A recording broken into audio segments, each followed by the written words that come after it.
good, Commanders fans? Just wanted to start my free agency series. I do it every single year, as you guys know. I am late to the party. It was so many coaching moves that were made that it was hard to really talk about free agency. But I'm getting to it now because free agency, I want to say the first day of free agency is March 13th. If I'm not mistaken, the new league year starts March 13th, and that is when free agency starts. I want to say at 1 o'clock p.m. is when they can start tampering and signing players and making unofficial deals and stuff like that. Kind of like how J.D. McKissick made an agreement with the Bills, but it wasn't official. Like stuff like that, can happen on March 13th, where it's not official, but it's like unofficially official. You understand what I'm saying?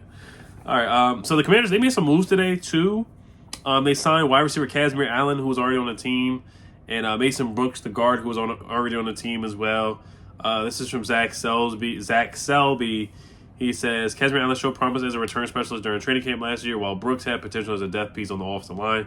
Both were members of the practice squad last season. So these are not future deals. They're just signing them to the roster. We'll see if they make the roster. We'll see if they make the practice squad coming up this season. I think that's probably where they're going to be at. Kazmier Allen was certainly disappointing. Mitchell Tinsley is just a better player than Kazmier Allen, but Kazmier Allen, of course, he's more of a punt returner. He's more of a return specialist, so he does different things than what Mitchell Tinsley can do. They didn't give Mitchell Tinsley an opportunity to return punts. It's not really his forte. Actually, I want to say Mitchell Tinsley did it in college, if I'm not mistaken. So, they may want to give him an opportunity to do it too. They may just keep, Jameson Crowder, but we'll see. But Kazmier Allen certainly was disappointed with all the muff punts and the fumbles in preseason. He deserved to be released. And if it were up to me, he wouldn't have even made the practice squad last year. Up to me. Mason Brooks is the guy that kept body slamming Fedarian Mathis in the one-on-one drills, or kind of got the best out of him. People forget who he is. He went to Ole Miss as well. So just keep an eye on those guys. Kazmier Allen, like I said, I was very happy when we signed him as a UDFA out of UCLA as a running back / receiver, kick returner, but he just couldn't catch. He had hands like a snake. And he just looked a little shell-shocked under the lights. He just looked like it was the lights were a little too bright for him preseason.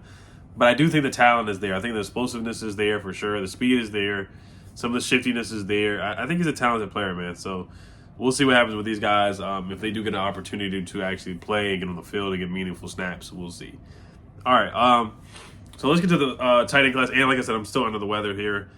Getting better day by day. I feel like I've just been sick basically every other week of this winter season for sure. So let's look at the tight end position here. And the candidates, the free agent candidates. Now you look at our own guys. Logan Thomas is still under contract, but if you release him, it's a 6.5. You save $6.5 million on the cap. So that's something they really have to consider doing, is releasing him. How old is Logan Thomas? Logan Thomas is what? How old is Logan Thomas? Let me see if it says it on over the cap here.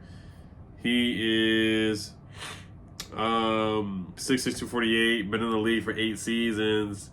He's been around for a long time. I can just Google it and see how old he is, but I know he's over 30 for sure. He's a solid tight end. I think he's 32 years old. The knee injury was terrible. It wasn't his fault. A dirty hit by Yannick Ngakoue. Had a really good first season here. But ever since then, he just hasn't been the same, fumbling on the sideline. He's got a lot of targets. He has solid hands, but he's just not good enough. No yak ability, no shiftiness.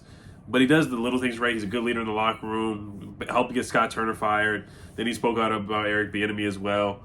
Good guy, locker room leader, all that good stuff. But they have to get more dynamic at the tight end position. They have to get more explosiveness.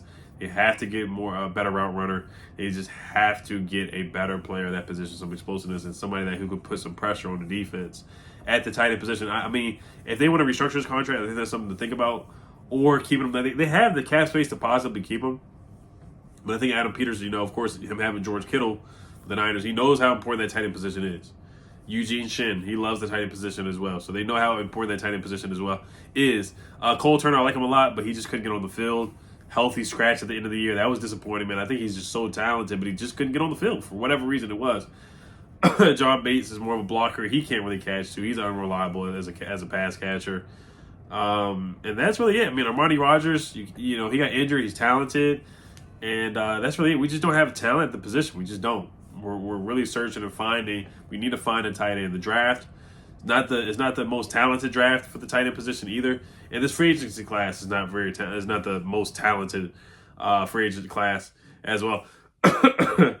It's so bad. Our tight end position is so bad to the point where it's just like, man, I would take Ricky Seals-Jones on a flyer, to be honest with you, just for 1 year as a tight end number 2.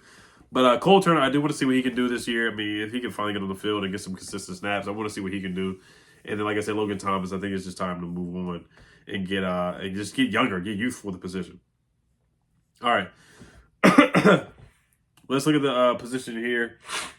Dalton Schultz, of course, is number 1 on the list. Played at Dallas, had some really good seasons with Dallas, had a good season last year with the Texans with C.J. Stroud's security blanket. Had a really nice catch when Case Keenum came in. It was almost an interception.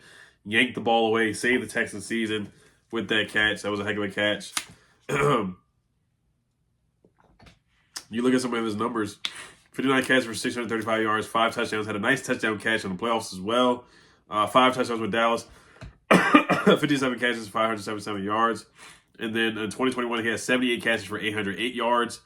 And then in 2020, he had 63 catches for 615 yards and 4 touchdowns. And in the playoffs, he showed up. In the Tampa Bay Buccaneers game when Dallas beat Tampa, in Tampa, he had a touchdown catch.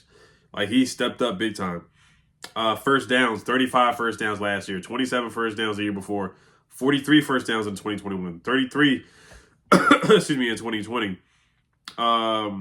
His longest catch, 31 yards. So catch percentage, 67%. So he doesn't drop the ball a lot either. In the Ravens game, the playoff game, he was dropping the ball, though. He was. He dropped the ball a couple times. I was disappointed in him in that. But C.J. Stroud has nothing but good things to say about him. Like, he'll yell at C.J. to give him the ball, but they have a good relationship.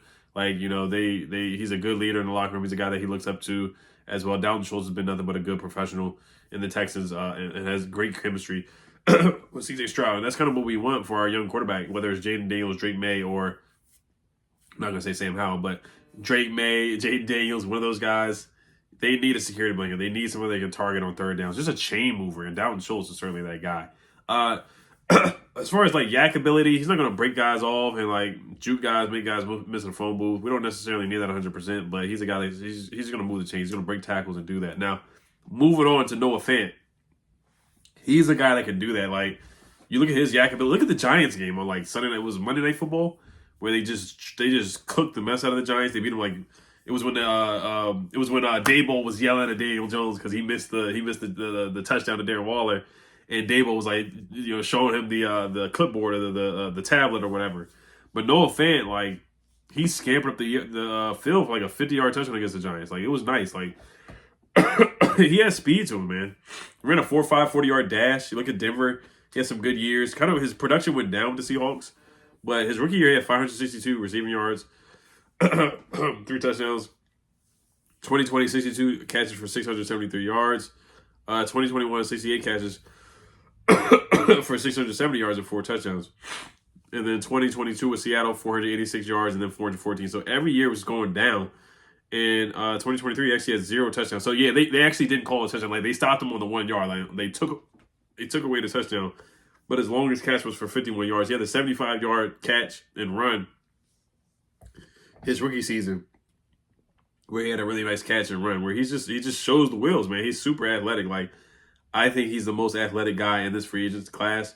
And you talk about yak, and I love tight ends that have yak ability that can make guys miss. And he has that. Like, Jordan Reed was able to do that. Vernon Davis was able to do that. Chris Cooley could do it too. Like, he can run off the catch too. So I would love to see that from Noah Fant. And he's a tall receiver as well. Big hands. Good hands as well, and a good red zone target. So I think he would be great on the roster. You look at his age too. He's still relatively young. He's 26. You look at Dalton Schultz. How old is he? He is 27. About to be 28. So, I mean, 4th round draft pick. So I think he'd be a great addition to the team. His annual market value is about $11 million per year, which is pretty expensive, but you got to pay to play. We got the cap space to do it, so you can't be cheap like Ron Rivera. You can't penny pinch with every position. You got to make a swing and get talent on the roster. Noah Fant, you look at his projected salary as well. They actually don't have his market value, so he's making $3 million per year right now. So you see, so the 2 guys at the top of the list are clearly Dalton Schultz and Noah Fant. If they can't get Dalton Schultz, well, I think Dalton Schultz is going to go back to the Texans because it's just a good situation for him. Chemistry with Bobby Slowick, chemistry with C.J. Stroud. I think it's just a good situation for him to go back there, honestly. But of course, money talks. Money talks. If we show him the money, then he would come over. Rapid fire. You look at the rest of the guys. Hunter Henry played with the Patriots this past season. Didn't have a great year. You know, I mean, you look at their offense though. He had 419 yards. It's not bad. But you look at the offense with like Mac Jones, what was his name, Bailey Zapp. They struggled this year offensively. He had 6 touchdowns though. So he had good production, man. He made $12.5 million. I don't think he's going to make that again.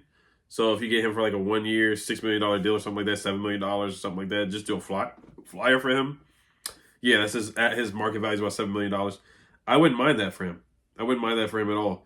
He's 29 years old, so he's getting up there. Other guys, Gerald Everett, I like him. 411 yards last year.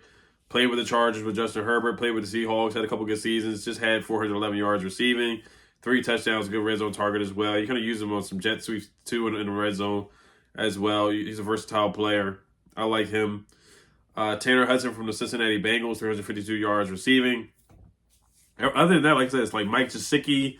I do like him with the ugly gritty. He's talented. He played for the Patriots. Guys just got to get out of New England. They have to. And I think Mike Gesicki's a good target as well. He made $4.5 million last year. Austin Hooper, 25 catches for 234 yards.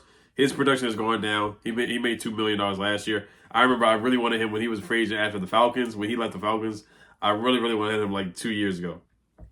Adam Troutman was a highly touted prospect coming out of the NBA, the NFL draft. 204 yards this past season, $1 million this past season that he made. So I mean, he's a prospect. I mean, if you want to sign him for cheap too, I think he's somebody to look at. Robert Tonyan Jr., man, he's really fell off. He was really good with the Packers. I really liked him. Harrison Bryant, Bryson Hopkins. I liked him coming out too. I really like Bryson Hopkins coming out. He was really talented. Harrison Bryant had 3 touchdowns this past year, 13 catches for 81 yards. Jimmy Graham, he's old as crap. Mercedes Lewis, old as crap. Like, you just look at the list, and it's just not a lot of guys out there. Irv Smith, Adam Troutman, Farrell Brown, Colby Parkinson. All these guys are like tight end number 2, tight end number 3. Like, nobody's going to change your franchise. Like, you really got to draft a guy and develop a guy, or swing big and get either Dalton Schultz or Noah Fant, or Gerald Everett, one of those guys. Ross Dwelly, like backups. These guys are really backups. Albert O, who was supposed to be really talented, he's a free agent, so you might want to take a flyer on him. That's really like bargain bin shopping right there, but I think there's a guy to look at. And then Brandon Dillon, who's an exclusive rights free agent for us. I like him a lot. He's really good. He had a good preseason. I like him. So that's about it, guys. Those are the free agent options. Let me know what you guys think about Logan Thomas, what they should do with him. The signing of Kazmier Allen and Mason Brooks as well. And just let me know about those moves. Who would you guys pick up at the tight end position? We're going to talk about the wide receiver position and the quarterback position as well in free agency. All right, you guys, Commanders. Peace.